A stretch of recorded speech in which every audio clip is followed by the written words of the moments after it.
یہ جب تم ٹوٹا ہوا دل اپنے رب کے پاس لے کر جاتے ہو اور روتے ہوئے اپنے رب سے کہتے ہو کہ اللہ دل ٹوٹ گیا ہے،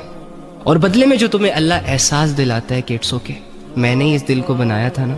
میں ہی اسے جوڑوں گا، ان کیفیتوں کو آپ بہت یاد کرنے والے ہو۔ مرنے کے بعد ہو سکتا ہے اللہ رب العزت آپ کو جنت دے اور آپ ہمیشہ کی عیش و عشرت کے حوالے ہو جاؤ، بٹ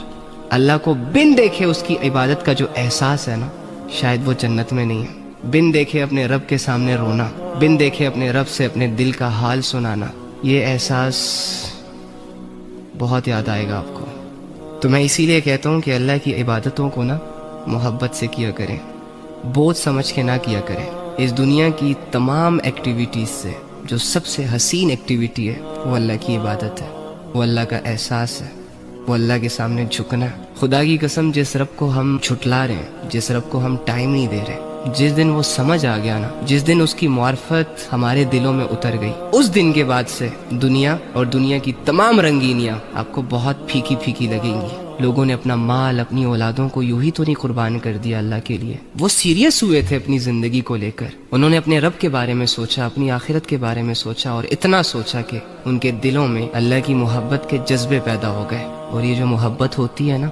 یہ بڑی اندھی ہوتی ہے، اس میں انسان جان کی بازی لگا دیتا ہے۔ یہ جو آپ کا دل ہے نا، یہ آپ کے کنٹرول میں ہے، آپ چاہیں تو اپنی سوچوں سے، اپنی اوور تھنکنگ سے اس کو تنگ کر دیں، اور جب یہ دل تنگ ہوگا تو آپ کی پوری باڈی تنگ ہو جائے گی، اور یا پھر ساری چیزوں کو ایکسیپٹ کر کے، ساری چیزوں سے بے غم ہو کر، اللہ پر فوکس کر کے، اللہ کے ساتھ رہ کر اپنے دل کو اتنا بڑا کر دیں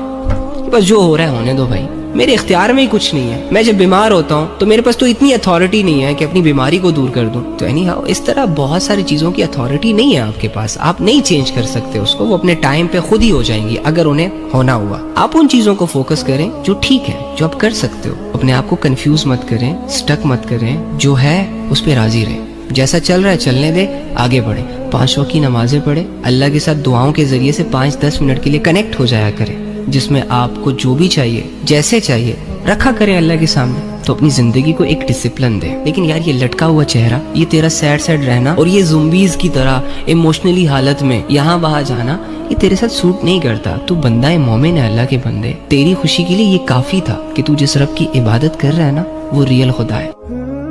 اگر تو یہ چاہتا ہے کہ تیرا یہ در بدر بھٹکنا بند ہو جائے، وہ سکون جو تو پیسوں میں، عزتوں میں، شہرتوں میں اور لوگوں کے چہروں میں ڈھونڈ رہا ہے، اگر تو چاہتا ہے کہ تیرے دل کو، تیری زندگی کو سکون کے کچھ پل ملے، تو آ اپنے اس رب کے پاس جو تجھے بار بار اپنی طرف بلا رہا ہے۔ تیرے گناہوں، تیری بغاوتوں کے باوجود وہ یہ چاہتا ہے کہ تو اس کا ہو جائے۔ پڑھ اپنے رب کو، سمجھ اپنے رب کو، ایک بہت بڑی ذات ہے جو تجھ سے اگنور